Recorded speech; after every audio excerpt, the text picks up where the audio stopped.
When Bruce Lee died in 1973, he left behind an unquestioned legacy in his films.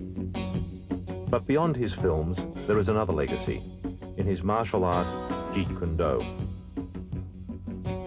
To compile this film, we have had the complete cooperation of the Bruce Lee estate, enabling us to draw, for the first time, from Bruce Lee's private training films and videos, as well as his audio records and his own training and research notes. The film is narrated by Bruce Lee, with additional input from his son Brandon Lee and from Dan Inosanto, the man Bruce chose to carry on his Jeet Kune Do.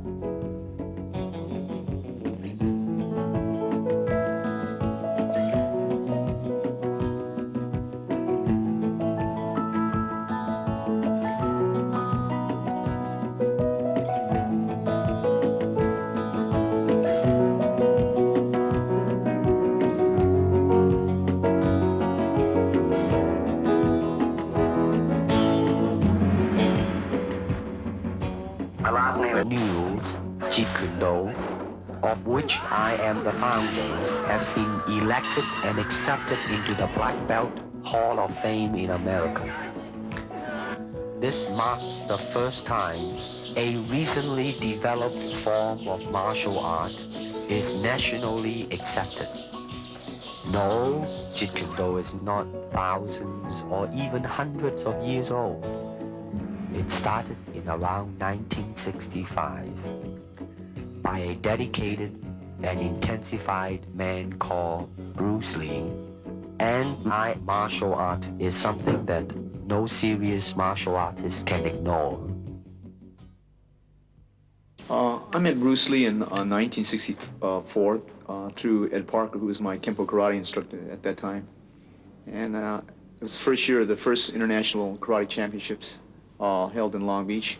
When Bruce arrived in the United States, he had the training in Wu-style Tai Chi, sometimes in Hong Kong they call it Unga. And he had the, of course, training in Western boxing. He had training in fencing from his brother. That's Epee, that goes from toe to head. He had training, obviously, in Wing Chun. And the other area was the training he had received in, they call it Buk Pai, or it's Tam Toi. He knew 12 sets in Tam Toi. And then believe he traded with a Choi Lee Fat man.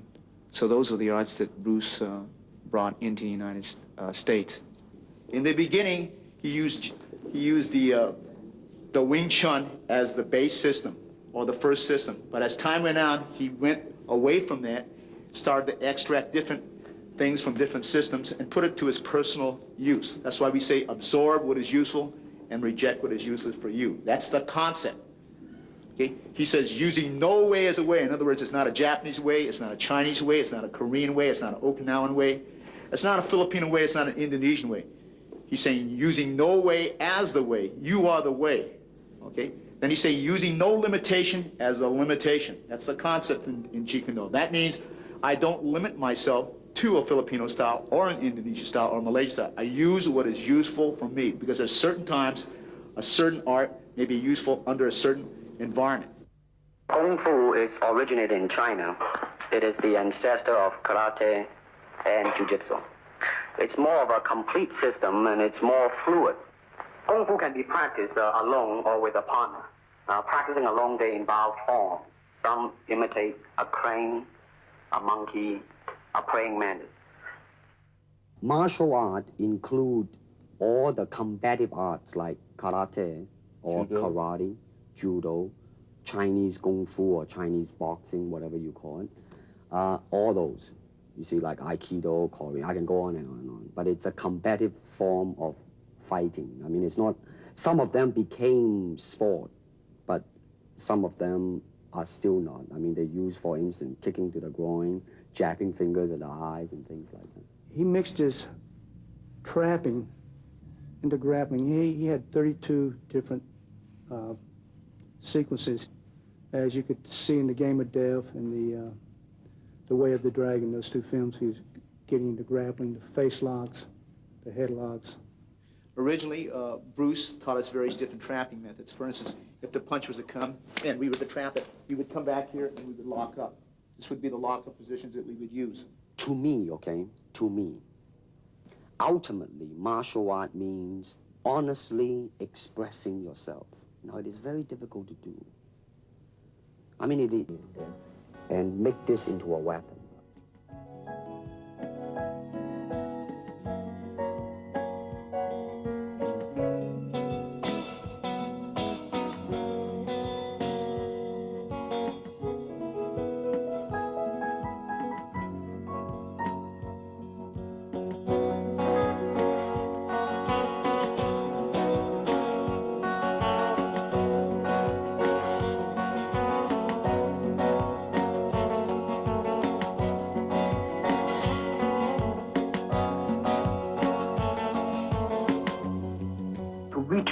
Move to me. Your attack offers me an opportunity to intercept you. Don't charge him blindly. In combat, distance is a continually shifting relationship, depending on the speed, agility, and control of both fighters. It is a constant, rapid shifting of ground, seeking the slightest closing, which will greatly increase the chances of hitting the opponent. Okay, so I'm going to start off first with the footwork system, because this is the mobility system or the transportation system, or the system of delivery, okay? Traditionally, when he started off in 1964, when he taught me, we raised the left heel up. This thing is pointed in, and this is what he referred to as the Bai-Jong stance, like this, okay? So I'm going to start off first with the basic footwork. This is a step and slide shuffle, step and slide back. Okay, so this is the first two: advance, retreat, move to the right, and move to the left. In the beginning of those earlier years in 1964, they always went with the right lead. But as time went on, we decided to go both left and right lead. So we again practiced our footwork with advance, retreat, move to the left, move to the right. Then we advance and retreat in one motion, and we retreat and advance. Double advance, double retreat, double left, and double right. This should be also done on the right lead, as I'm doing here very slowly, okay, and switching over as so, okay? The basic footwork in which we use, okay? This method here, he taught us also, is slide step. And slide and step advance. So you slide the step, then you take a step out. Slide, and then step, slide and step, slide and step. And left lead, it will look something like this. Slide and step back, slide and step back. Then you have something that looks like your step and slide shuffle, but it's not. That's what they call a push shuffle. You push off, and you push back. Rather than take a step here and slide, you push, and you push back. This is what we refer to as the push shuffle on the right lead. Then you learn it on the left lead, push shuffle, push shuffle, push shuffle, push shuffle. Okay, after that he taught us the circle. The circle, we learned the quarter turn, which means I'm going to turn as if your opponent is here, we move. As if your opponent turns that way, you move, okay? Turns this way, we move. Turns this way, we move. Now your opponent's circling this way, so we move. So we learn to circle around like this. He circles this way, we move. Circles this way, we move. We do this again in the right lead also. Okay, so the man is circling this way, we move. Circles this way, we move. Circles this way, we move. Circles this way, we move. Circles this way, and he moves. Then we reverse it. This way, your opponent's moving, so you just move laterally, move around, moving around, okay? All right, this is your transport system that we use, or what they call the delivery system. This is on combination kicking. Now you will notice a difference. In the beginning, you tend to over-chasing yourself. In other words, you're covering too much distance. Therefore, when you kick, then your center of gravity is moving forward too much, and the form in kicking is greatly affected. Now, the reason you're going back because your body was leaning too much back. Now that's what is called a commitment kick. I mean, when you try to go through something, when you're trying to really kick to hurt, then you would lean back, but you won't do it in a combination kicking. Boom. No, you see, you are rushing yourself there. I mean, you should really, in the beginning, just take your time and just go boom, and You see, you're still, it's not so much on the physical. Mentally, you are chasing yourself out, you know? Now, watch this now. In slow motion, bum and bum. But you see, the body line is always there instead of overreaching, you know what I mean? You kind of rest back. But as you progress on, though, here we go. 1 and 2, just easily, you know what I mean? Here we go. And 1, that's good. 2, and then once you get that, you know, then you go into the kicking form. Make sure that it is right. And 2 and 3. Now you are more in control now. You are more thinking of 1, 2, 3. And don't just, you know, think of 3 already. That's even better now. Now there is snap at the end in this one too. The other one you are just, you know, doing a form and a boom and a boom and a boom. You see, all you need to do is just really snap the leg and just step and slide into it. Boom and a boom and a boom. That's right. Good. Now you're not over chasing yourself. Now you are pacing yourself right. Here we go. 1 and 2 and 3. Good.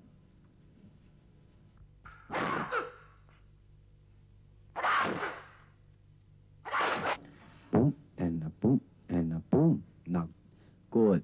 Now the last one, though, you were a little bit off balance, but there was definitely a boom, boom, boom in there, you know. Here we go. Kick me, boom and a boom.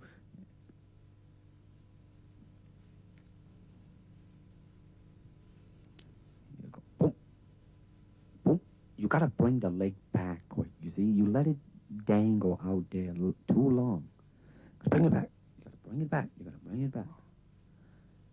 And go boom and boom. You see now? You see how you just boom and then you lay it out there, but without bringing it back as soon as you can. Now watch this again now. Boom, boom, boom. You know, you should go boom, go back, boom, go back. You know what I mean? Really. The fighting measure is the distance the fighter keeps in relation to his opponent. It is such that he cannot be hit unless his opponent lunges fully at him.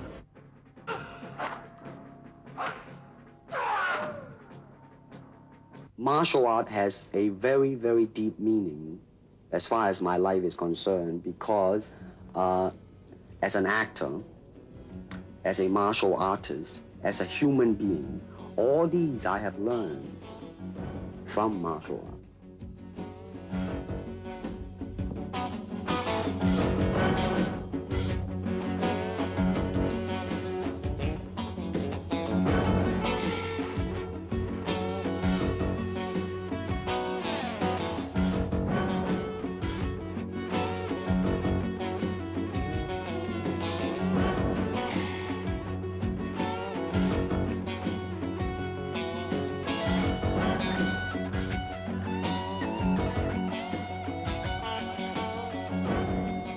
If you wish to train punching, then punch.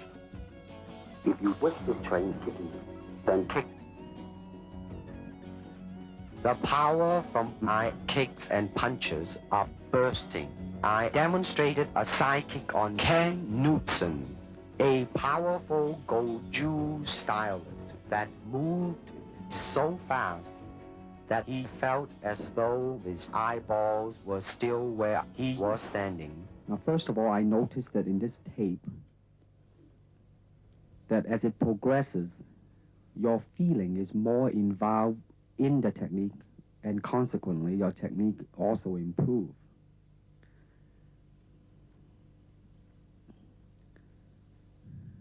Now, the foot at the ending position in impact is kind of dangling a little bit. Watch it now. Right? I mean, it's not a definite substantial straight line directed at it and, you know, hit it square and then come back. Good. Now, that was a pretty good reaction.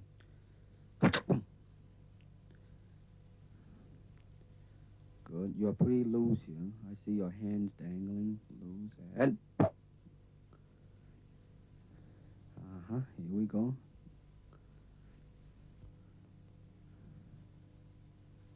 One more time.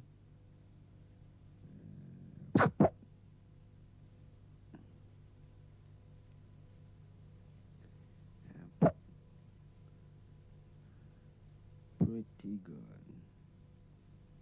Now that was really quick too, you know. Did you notice that? See, the thing to watch out really is the initial, a little bit yawning there. The thing to watch out is you have to, the initial part has to be fast. But also that when you finish the technique, you gotta bring it back fast too. So in other words, you gotta be fast from beginning to end.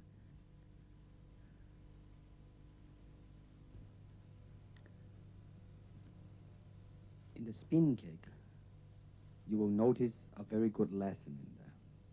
Now, just now it was a little bit off. The good lesson that I mentioned. Now you are very much in control of the movement. By too much control, therefore, you are kind of concerned about the execution. Therefore, you kind of, you know, like really tight. Boom. Now that was a pretty smooth movement. But now watch this now. Now right now I'm telling you to, you know, really just forget about it, just do it. Now boom, you see, right on the target. When you just ease the burden of your mind, you just do it.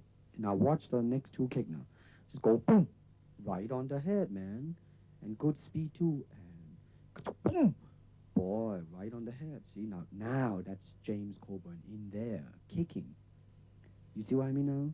You really just shoom, and go into it. You can feel the difference when I put my body behind the kick. I think you got to put the whole hip into it and get all your energy in there and make your kick into a weapon. Now, let's see what... Now, in this one, I want to see the initial speed and suddenness of your attack. This is just a simple attack, I think a side kick. And I just wanted you to see how, you know, go in there. Now, you're bouncing now for the sake of bouncing. Now, boom. Now, that one's not there. Now, that one now. You have good intention, you know, you made up your mind, you just go. Not bad, not bad. Now, notice your kick when you finish, you just let it drop down, you know, you do not bring it back quick enough. Now, your initial was quick. If you bring it back quick, the whole kick would just look like a boom. Now, again, you see, you did not bring it back again. You move, and boom. Good, very good suddenness. Again, you notice your leg, you did not bring it back. Boom.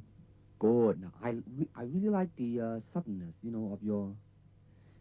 Maybe just a little step there, but it's...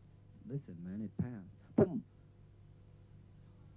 Now, you see, you're moving your leg, but your shoulder is a little bit. Now, that was pretty good. That was pretty good. Your shoulder may be a little bit tense. The upper body and the lower body has to be united. Now, you see now, I don't think we mentioned this because your leg was, you see, you let it stay and then back. Now, see, I really, definitely, your initial move has, boy, really improved. Really improved. Relax and move and... 1, 2, 3. Now, that was good. That was good.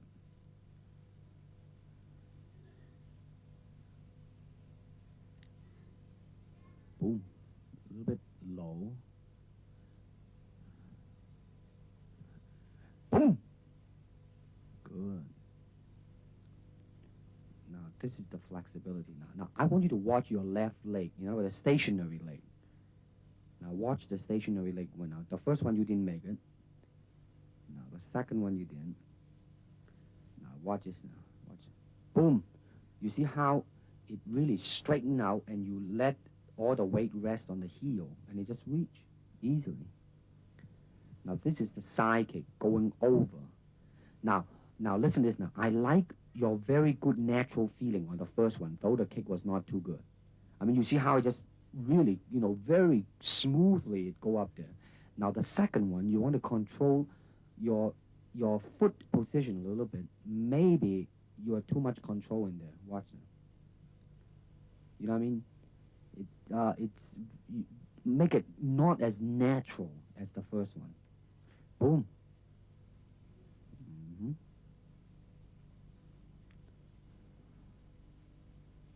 You see now, when you do it right, man, when it touches, your left leg is all stretched out, and it's just an easy type of a thing.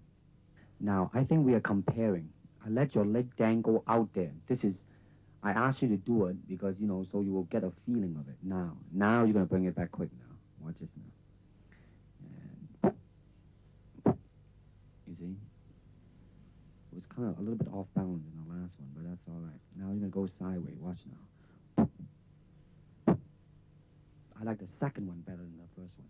There was more directional in it. Good. Here we go. One more time. No, too low. Second one's okay. See, it come back in one straight line. Here we go. Now watch this illustration. You gotta exaggerate the bringing of the leg back, you see? Back. Okay, watch it again now. You see, exaggerate the pulling of the leg back.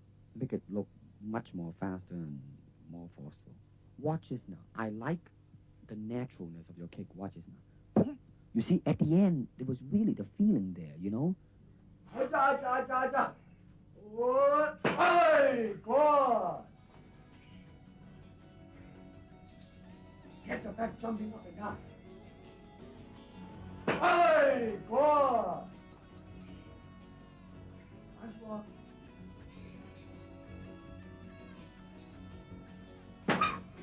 Oh.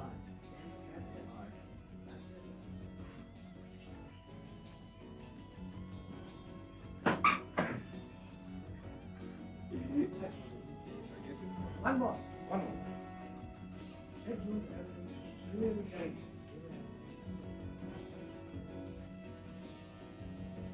You are too.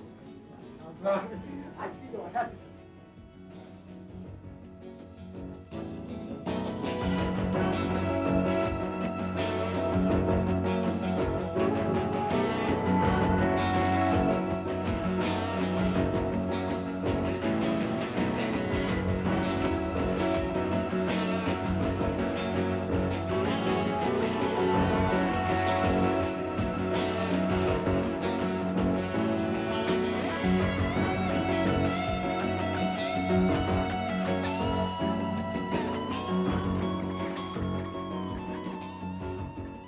How can I be so well coordinated? That means you have to be an athlete. That means you got to have jogging and all these basic ingredients, right? Well, my dad made a point at the time that he was training that there were a lot of martial artists who weren't paying enough attention to their instrument, and certainly the instrument of the body is what you're going to be using in your practice of the martial arts. So I think it's very important to keep up the tempo, so to speak. I'm interested in that point you reach where you actually fail from exhaustion at something, whether it's a weight training exercise or a cardiovascular exercise. I'm interested in seeing just how much that point is a physical point and how much it's a mental point. And so that's what I do. I jump a lot of rope, I run, I ride a life cycle. I much more prefer to go out and actually ride a bicycle or run and see some scenery. And then I work out down at the academy, which is on some levels a very cardiovascular workout. Some of the classes I take, like the Muay Thai kickboxing classes, a hell of a cardiovascular workout. Yeah. And then some of the classes are more technique oriented, so you're not huffing and puffing so much as you are just learning individual techniques. And then I work out at the weightlifting gym, where I do 2 body parts a day, pretty much, and then I break that up occasionally. So I do like back and biceps on one day, chest and triceps on another day, or something else, and delts and legs on the third, or something like that. And it was just a, switch it. I found that was generally the best thing to do, whether it was with a high weight or a low weight. And what I understood the process to be was that working with heavy weights would build mass, whereas working with low weights was intended to build like density and really carve out the muscle a lot more. And since I personally have never been interested in getting large as much as just getting cut, I tended to work with a lower weight. But then to me, getting cut is also mostly a question of vascularity. It has to do with how much body fat you're carrying. So I've always done a lot of cardiovascular work because that's also real world power too. I mean, I suppose it's good if you want to pick up heavy objects to have large muscles, but cardiovascular stamina is something that seems to come in handy a lot more often than a large muscle would. You go down to the academy and you try and do a 3-minute round on the Thai pads, and I don't care how big your muscles are, if you don't have a real good cardiovascular system, you're going to be dead in about 45 seconds, and I'm still going to be going. Now, you want to kick it when it's coming to you. That's right. You let your foot jam.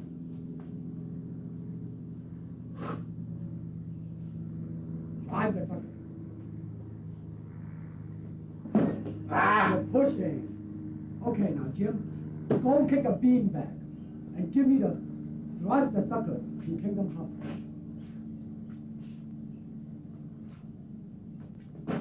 All center. Now, Jim, face the sucker. Now, you are cutting your half now. That's okay. How's that? Beautiful. No, I mean, I want you to be half. You're still kicking a little bit off to the side. Kick him directly. Good. Now don't kick it again, but don't turn your body so much when you finish. Try to still face him when you finish. Good. Now kick the sucker when he comes back. Not yet, not yet. That's During this time period, we used to train because we didn't have any Thai pads, so Sifu Bruce advocated the use of using the football forearm guard, and which we don't use this anymore, but this was very prevalent during that time period. This here is the original punching shield that his own personal punching shield, in fact. This was used as in the Way of the Dragon. If you notice this, he had one part. I had one arm, he had the other arm, and this was used in that picture, Way of the Dragon. This was used in Enter the Dragon. This was actually, its original use is actually used for baton training in Japan, and we just modified it, and we used a special helmet, a boxing headgear we had, and we used it, and this became part of our training, some of the training tools that we use when we used to spar. Literally, on television, they had to shoot it, they had to overcrank and shoot it in slow motion because otherwise it just looked like a special effect when he moved. I mean, the man was fast. He was deadly fast. I've really never encountered anyone in all of my training since who was as fast. You can certainly train for speed.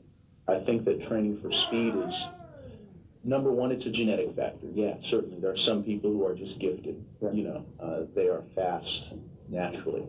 But I think training for speed, on the whole, is a question of muscle memory. Speed in an individual movement is something that, I mean, we're coming down to, thousandths of a second now. If you and I, or even if I and some completely untrained person were to stand side by side facing a focus pad, and when a red light blinked, both flick out a jab, I'd probably win by a couple hundredths of a second. But once you're talking about speed with repetition of movements, to be able to go like that, that's muscle memory. An untrained person would be like, they would falter in their movements because they haven't trained their muscles, or they haven't trained their perception as well to be able to react quickly to a variety of different circumstances. Martial art is a combative form of the art of expressing the human body. You have to train yourself into it. I mean, you better train every part of your body, keeping the continuity going, bending, stretching, everything. You just keep it moving. See, the idea is running water never grows stale. So you got to just keep on flowing.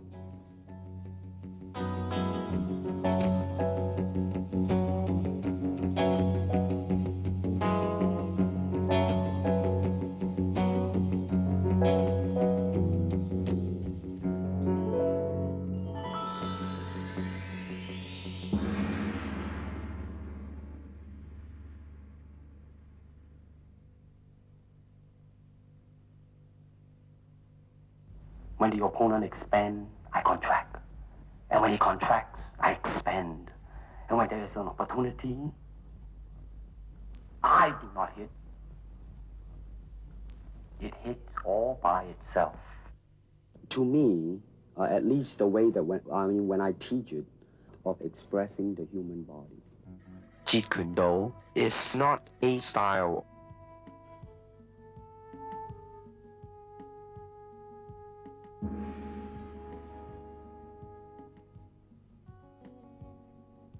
I cannot teach you, only help you to explore yourself, nothing more. Here it is, the natural instinct. Now, James Coburn is a peace-loving man. I mean, he's really, really nice. I mean, super mellow and all that. I mean, you know, I mean, now he appreciates the philosophical part of it. Therefore, his understanding of it is deeper than Steve. The martial arts, which are an integral part of my life, come entirely from my father. But the martial arts, I'm completely beholden to my dad for. I mean, he started me in the martial arts when I could walk. He trained me my entire life until he passed away. And then even when I continued my training, it was with one of his students. You know what I want to think of myself? As a human being. Because, I mean, I don't want to sound like, you know, as Confucius say, but under the sky, under the heaven, man, there is but one family. It just so happened, man, that people are different. A good martial artist does not become tense, but ready. Not thinking yet, not dreaming. Ready for whatever may come.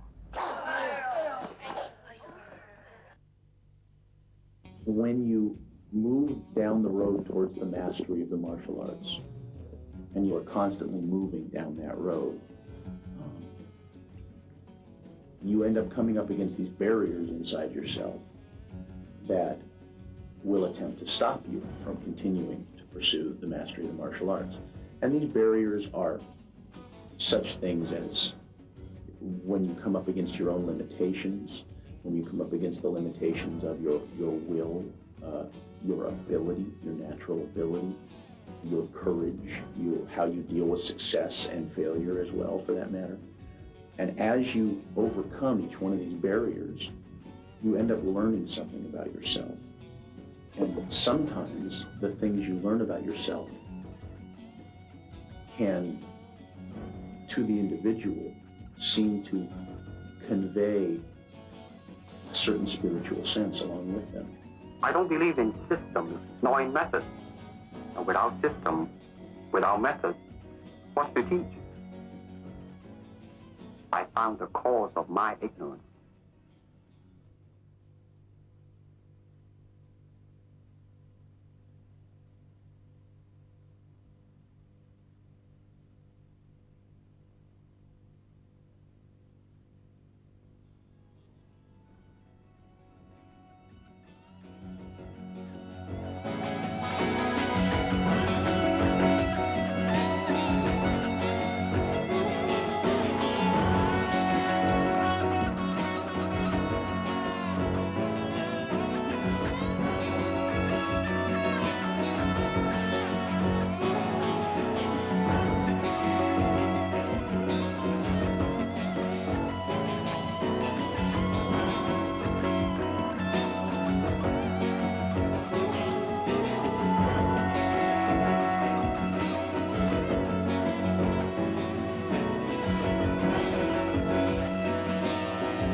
was the first year of the first international karate championships held in Long Beach. And my job was to make sure that Bruce Lee, Ed Parker gave me a certain amount of money to make sure he ate properly and make sure he got back to the hotel room, sort of like his host. And I met him then and grew to really like his personality, and we became very close friends. When Bruce arrived in the United States, he had the training in Wu-style Tai Chi, sometimes in Hong Kong they call it Unga. And he had, of course, training in Western boxing. He had training in fencing from his brother. That's epee, that goes from toe to head. He had training, obviously, in Wing Chun. And the other area was the training he had received in, they call it Buk Pai, or it's Tam Toi. He knew 12 sets in Tam Toi. And then believe he traded with a Choi Lee Fat man. So those were the arts that Bruce brought into the United States. What Bruce did, as it relayed to me, that he could never learn from the top man, because in those days, Kung Fu practitioners were quite prejudiced, and they didn't usually share the knowledge with other people from other styles. So what Bruce did, he knew that, so what he did would go to the second or the third or fourth man in the system and say, well, look at how would you like to learn Wing Chun? And I'll trade you my Wing Chun knowledge for your praying mantis. Let's say it's Northern praying mantis. And that's what he did, because he knew that the head instructor wouldn't teach him. So he did that in Southern mantis. Southern mantis, I believe he trained straight with the man. But a lot of the styles that he trained in Chinese Kung Fu, the way he picked it up, he would exchange the knowledge in Wing Chun for different styles. And of course it was between him and the person he traded with. So he usually picked the second or third or fourth or fifth man within the hierarchy or of the top five in each Kung Fu system. And then as he approached that, he worked obviously with a lot of Western boxers. A lot of his students were sort of street type fighters. He worked with various different wrestlers and judo man and jiu-jitsu man, and slowly went away from the traditional or the classical way of training in Kung Fu. And he sort of changed the methods. In other words, he did away with the classical traditional ways of forms.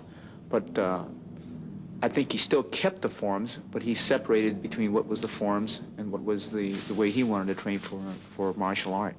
He referred to the forms as martial art gymnastics.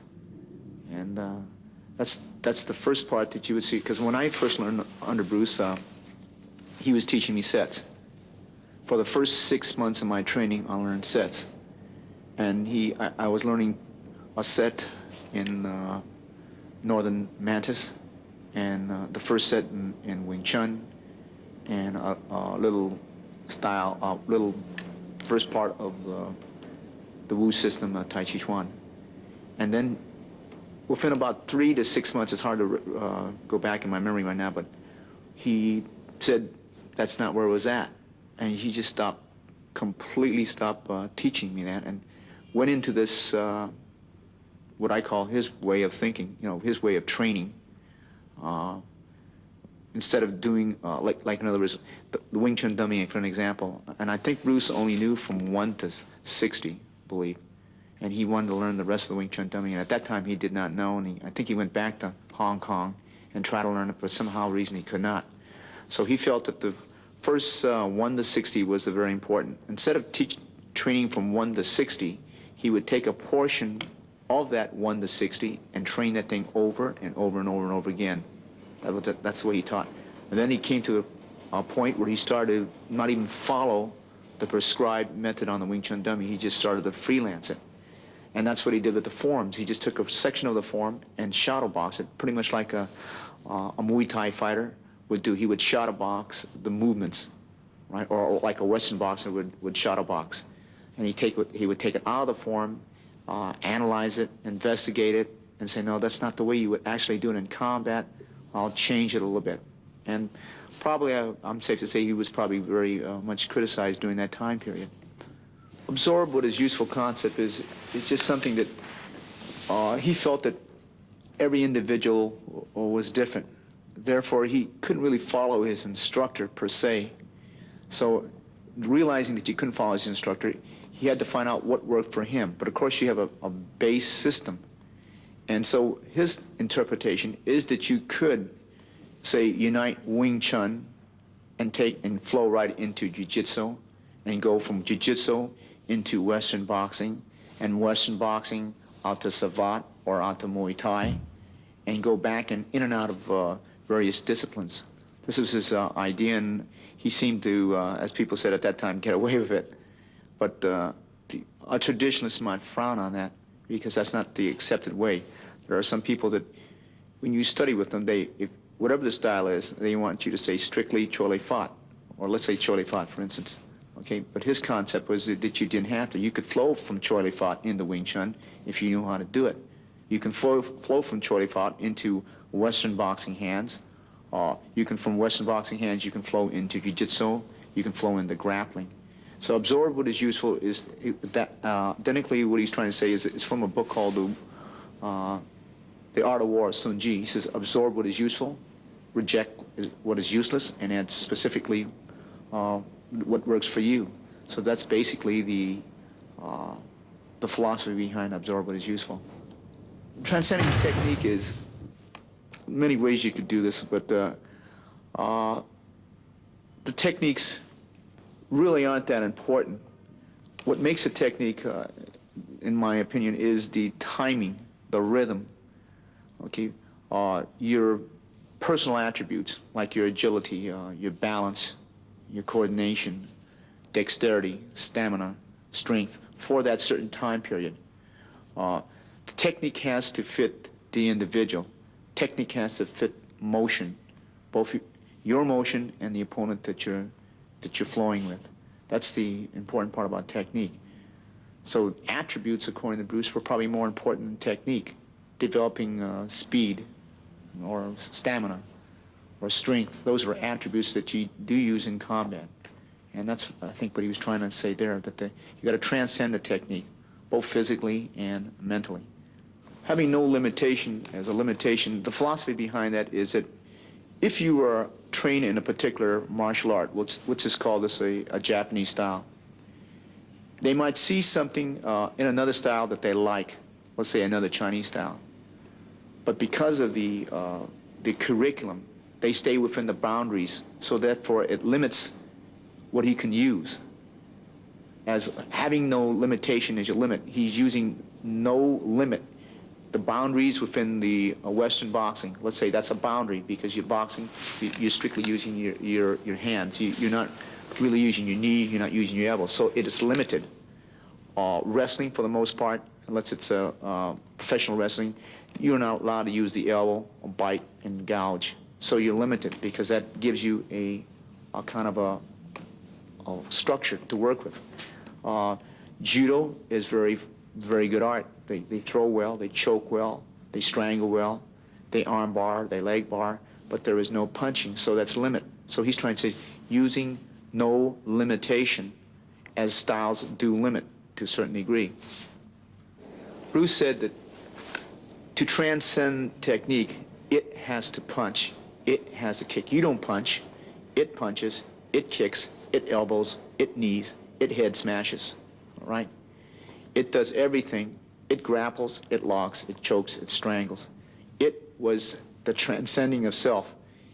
You don't know how you hit. It hit by itself without even a conscious effort. That's what he's talking about, that the it. So he's transcending the physical. He told me once, well, I don't know if it's true or not, he said that he could see himself, if there was a person he's fighting, that he never fought the battle from here. He fought the battle from here, and he could see himself and the opponent. He says, I says, let me get this straight now. You mean your opponent's here, and you're not here watching this guy?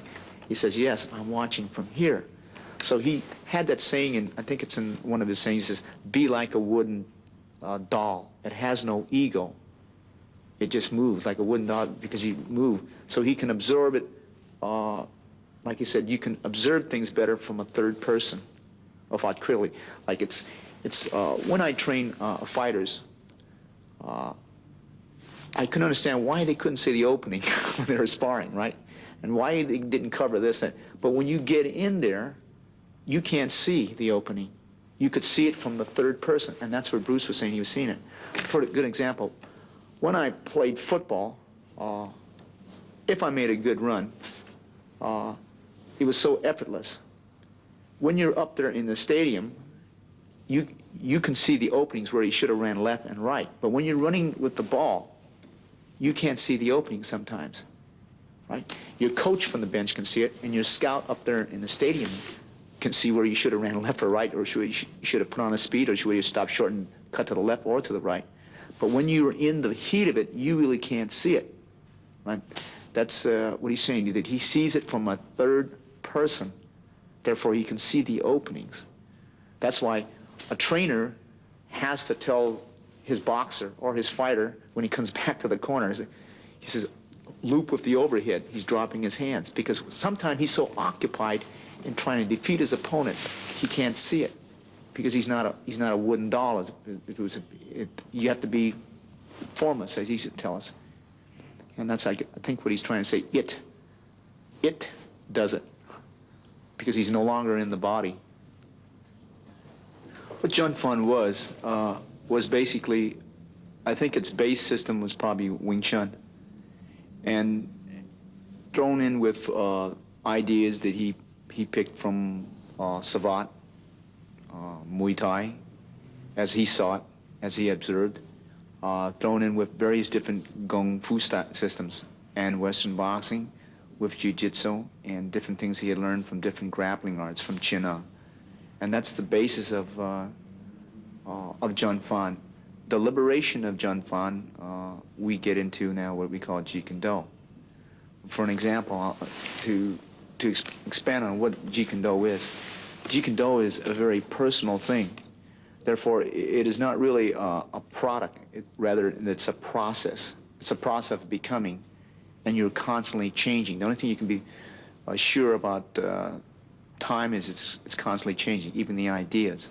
Okay, so Jeet Kune Do, for an example, if I had one student, he might incorporate only 20%, let's say, Western boxing, as another student might really like it, so he'll use 80% Western boxing.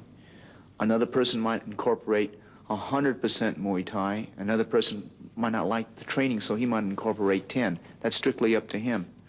A person might incorporate grappling. Let's say there's three persons. One person might not incorporate any of it. Another person would incorporate maybe 10%. Another person 50%. Another person maybe 80% of it. But what is important, that he is exposed to that particular discipline. The way I'm moving now, I use the discipline to develop attributes. That's the key thing. Because I believe, like Tai Chi Chuan, for an example, it has a lot of good characteristics that I like. You know, it sort of calms the system down, and it has balance. It promotes balance, and it has good body control when you do it. Muay Thai, the advantage I think there is that they are really, as far as conditioning in the martial art, I consider them to be the most highly conditioned martial artists out there. So I like to incorporate that aspect of it. I leave my students to say, well, do they like the training in Muay Thai better than they like the training in Bondo or so on. I allow my students to choose what they like, what they want to do, and what art that they want to gravitate to. And I think this is important. Just as when people go through public school, you should give them a base study course, but you allow them after they come out to pick what they want, where they want to concentrate on music more, or art, or on math, or on science. So Jeet Kune Do is just the same thing. You concentrate on your effort. A Jeet Kune Do technique can be a boxer's left jab. It could be a boxer's left hook. It could be a boxer's uppercut. And it could be a cross. It could be a Muay Thai kick on the thigh. It could be an elbow from Muay Thai. It could be a knee from Muay Thai. It could be a wrist lock from Jiu-Jitsu or Aikido. It's whatever works. So a Jeet Kune Do technique, you can't really classify a Jeet Kune Do technique. In the way of in the realm that Bruce had it, it's absorbing what is useful for you. Since it is not a style, we use maybe certain disciplines to get certain attributes, to develop certain things. So there is no Jeet Kune Do technique as per se, as the way he founded the idea. Okay? Many people refer to it as a style, but it's not a style, because it's not a style as a product. And as he used to tell me, it is a process. It's a process of constant growth. And what is Jeet Kune Do for you now might not be Jeet Kune Do for you 6 years down the line because of age, because of time, a factor of training and things of that nature. Jeet Kune Do now, since there's a lot of disciples that came from Bruce, and I have a lot of students, each is developing it in the way that they think it should be developed. Some people don't want to come out, they want to stay in the garage and teach 1 or 2 or 3 students, that's fine too. Others want to promote it more, get it into the limelight a little bit more, and that's fine too. Like, for an example, Daniel Lee, he teaches Jeet Kune Do, but his main thrust is Tai Chi Chuan. He promotes it through Tai Chi Chuan. As Richard Bustillo is more into Western boxing, he's more into kickboxing. He takes that aspect of Jeet Kune Do and tries to push that aspect. Larry Hartzell is more into what we call Filipino Dumog, which is grappling, or Layog, which is another form of Filipino grappling, and mixing in with a little Chinese Chin-Ao here and there, and Western wrestling, and some things from Jiu-Jitsu and some things from Aikido that he's integrated for himself. So Jeet Kune Do, the only worry that I have is that some of these people might lead their disciples down one particular path and say, this is Jeet Kune Do, and my Jeet Kune Do is the way Bruce would have had it. Then my person might say, no, it's in the kickboxing, and it's in the Thai boxing, and it's in the wrestling. This is the way Bruce would have had it, okay? That's the only danger that I see. Bruce did hand out certain techniques, but they were used to illustrate a certain point when you might use this at a particular range. And the thing that he used to tell me, there are certain weapons that are good for certain ranges. Like a grenade, you wouldn't use it 5 feet away from you. You might use a dagger. A staff, you might use it for a little bit shorter distance. A grenade would be good maybe if there's a machine gun nest out there 50 yards, and that would be the time to use it. There are certain techniques that are good for certain circumstances.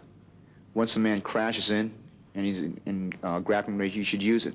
So there are some people who don't believe in the grappling range, but if you look at any professional boxing match or kickboxing match, they within 2 to 3 kicks or 3 or 5 punches, they're already in clinching range. So you should have a grappling art. You can't afford not to learn it.